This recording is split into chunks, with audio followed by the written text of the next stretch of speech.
have the good soils in British Columbia. We've got a good climate in British Columbia for growing our own food. Why on earth are we trying to import it from a country that's being burned out with drought and wildfires, which is what's happening in California today? To have a protected valley in the middle of a city that is urbanized, that has beautiful soils, and you have the water infrastructures of the municipality to provide water as well, it's a perfect place for a healthy community to have thriving farms. Most fertile areas in BC are the Fraser Valley, the Peace River, where they're going to flood part of it, and Vancouver Island, southern Vancouver Island, this area here. And that's it. But it's the small farms that were feeding the city. And those farms disappeared. And as those farms disappeared, we said we've got to put a stop to it. And that's where the ALR was brought in. Urban farmers have huge challenges. It's the price of farmland and the speculation that goes on with it, and the industrialization of farmland also pushes the price of farmland up.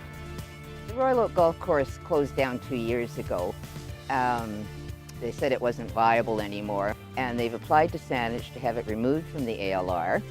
We'd like it held for farming, you know, either now or in the future for food security, but would also, you know, in the meantime, it would be a lovely park. The pressures on land make it very hard for young farmers to get onto farmland, for family farms to change hands over generations. And so more and more you lose farms one after the other. Doesn't get any better than that. The amount of land we have is so small and the population is growing that by 2050 their recommendation is that we must find 92,000 hectares or 230,000 acres of good agricultural land to put back into production. We have it in the agricultural areas, but generally it might be a horse farm or a golf course or a nursery, or what you got down the road here, a pot bunker or something like that that's not producing food.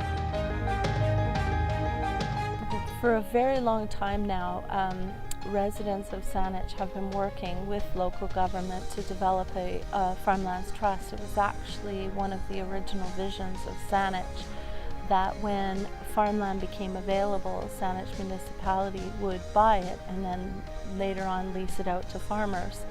Well, this has been a difficult trust to get started. Each city should be very protective of their agricultural land and build their own local agricultural community.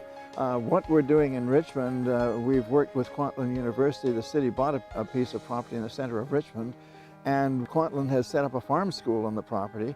The city owns it. It's like a trust, except it's a city-owned trust. You really need to protect these farms and make it so they're accessible, because it's not just the land, it's not just the farmer, it's not just the infrastructure. You need to have all of that in place, and access and protection are key to stewardships and stewards. We have such a great opportunity right now to create a provincial trust, a regional trust. What the city of Richmond is trying to do now is to convince some of those landowners that have the big houses to lease out the farmland to young farmers that are going through the farm school. And that way we'll get them into productive agriculture, growing vegetables and food that we eat rather than blueberries and crops that we export and actually don't have that high of a value.